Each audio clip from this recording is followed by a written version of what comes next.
घने कोहरे की चादर दिल्ली की सड़कों पर लिपटी हुई थी। हर चीज धुंधली और रहस्यमय लग रही थी। इंस्पेक्टर विकास मल्होत्रा अपनी काली रंग की बोलेरो से कनॉट प्लेस के एक सुनसान कोने में उतरे। हवा में खंडक थी और एक अजीब सी खामोशी छाई हुई थी, जिसे सिर्फ दूर से आती हुई किसी गाड़ी की आवाज ही तो रही थी।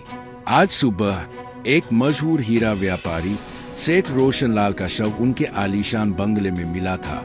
विकास के साथ सब इंस्पेक्टर रवि भी था, जो हमेशा अपनी तत्परता और तेज दिमाग के लिए जाना जाता था। क्या हाल है रवि? विकास ने पूछा। उनकी आवाज में पेशेवर गंभीरता थी। सर, मामला थोड़ा पेचीदा लग रहा है, रवि ने जवाब दिया। उसकी आंखों में सवाल थे। दरवाजे और खिड़कियां अंदर से बंद थे, कोई जबरदस्ती के निशान नहीं। बंगले के अंदर माहौल और भी गंभीर था। आलीशान फर्नीचर और महंगी कलाकृतियां अपनी जगह पर थी, लेकिन हवा में एक अनकही त्रासदी की गंध तैर रही थी। सेठ रोशन लाल का निष्प्राण शरीर उनके अध्ययन कक्ष में पड़ा था। सीने में एक गहरा घाव था।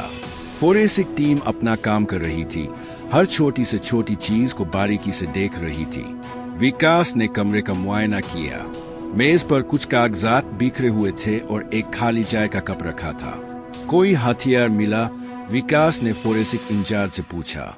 नहीं सर, अभी तक तो नहीं, उन्होंने नकारात्मक में सिर हिलाया।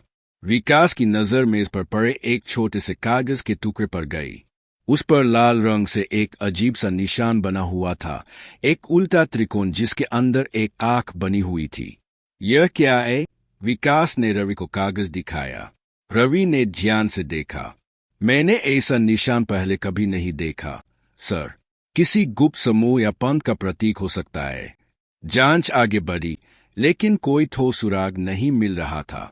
सेठ रोशन लाल के परिवार और कर्मचारियों से पूछताछ की गई, लेकिन किसी ने भी किसी दुश्मनी या संदिग्ध गतिविधि के बारे में नहीं बताया।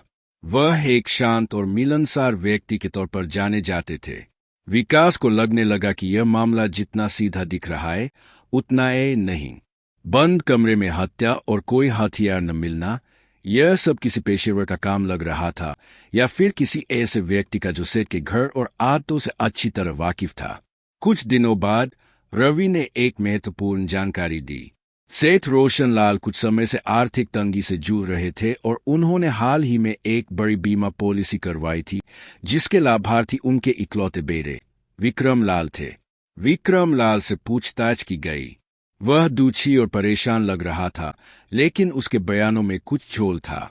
वह उस रात घर पर अकेला होने की बात कह रहा था, लेकिन पड़ोसी ने किसी को देर रात उनके बंगले से निकलते हुए देखा था। विकास का शक गहरा गया। उसने विक्रम के बैंक खातों और वित्तीय लेन देन की जांच करवाई। जल्द ही एक चौंकाने वाली सच्चाई सामने आई। विक्रम लाल पर भारी कर्ज था और वह अपनी विलासितापूर्ण जीवन शैली को बनाए रखने के लिए बेताब था। विकास ने विक्रम को फिर से बुलाया। इस बार उसकी पूछताछ और भी तीखी थी। आखिरकार विक्रम टूट गया और उसने अपना जुर्म कबूल कर लिया। उसने बताया कि कैसे उसने अपने पिता के खाने में नींद की गोलियां मिलाई और फिर मौका पाकर उनकी हत्या कर दी, ताकि बीमा की रकम हासिल कर सके। उसने हत्या को आत्महत्या का रूप देने की कोशिश की थी, लेकिन वह हथियार को ठिकाने लगाना भूल गया था। उल्टे त्रिकोण और आंख के निशान के बारे में पूछने पर विक्रम ने बताया कि यह उसके और उसके पिता के बीच एक गुप्त कोड था, जिसे वे बचपन में एक खेल के तौर पर इस्तेमाल करते थे। उसने अनजाने में वह निशान मेज पर बना दिया था, जो उसकी पहचान का सबसे बड़ा सुराग बन गया। केस हल हो गया था, लेकिन विकास के मन में एक उदासी थी। एक बेटे ने पैसों के लालच में अपने ही पिता की जान ले ली थी। दिल्ली के कोहरे की तरह रिश्तों में भी कभी कभी ऐसी धुंध छा जाती है जो सब कुछ धुंधला कर देती है। विकास ने रवि की तरफ देखा। दोनों की आंखों में एक ही सवाल था, इंसान कितना गिर सकता है?